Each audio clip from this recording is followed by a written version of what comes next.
سندھ کابینہ نے ضروری اشیاء خوردونوش کی قیمتوں پر قابو پانے کے لیے اہم فیصلے کر لیے۔ پرائس کنٹرول کے لیے ڈپٹی کمشنرز اور اسسٹنٹ کمشنرز کو خصوصی مجسٹریٹ اختیارات تفویض کر دیے گئے۔ سندھ کابینہ نے کراچی کی سڑکوں کی بحالی کے لیے 8 ارب 53 کروڑ روپے اور گل پلازہ متاثرین کے لیے 7 ارب روپے معاوضے کی منظوری دے دی۔ کراچی میں وزیر اعلیٰ سید مراد علی شاہ کی زیر صدارت سندھ کابینہ کا اجلاس ہوا، جس میں چیف سیکرٹری سندھ نے آگاہ کیا کہ رمضان المبارک میں مہنگائی کے خلاف کریک ڈاؤن جاری ہے۔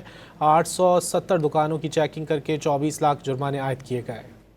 سندھ کابینہ نے ضروری اشیاء خوردونوش کی قیمتوں پر قابو پانے کے لیے اہم فیصلے کر لیے۔ پرائس کنٹرول کے لیے ڈپٹی کمشنرز اور اسسٹنٹ کمشنرز کو خصوصی مجسٹریٹ اختیارات تفویض کر دیے گئے۔ سندھ کابینہ نے کراچی کی سڑکوں کی بحالی کے لیے 8 ارب 53 کروڑ روپے اور گل پلازہ متاثرین کے لیے 7 ارب روپے معاوضے کی منظوری دے دی۔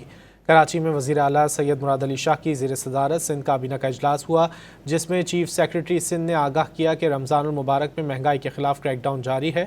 870 دکانوں کی چیکنگ کر کے 24 لاکھ جرمانے عائد کیے گئے۔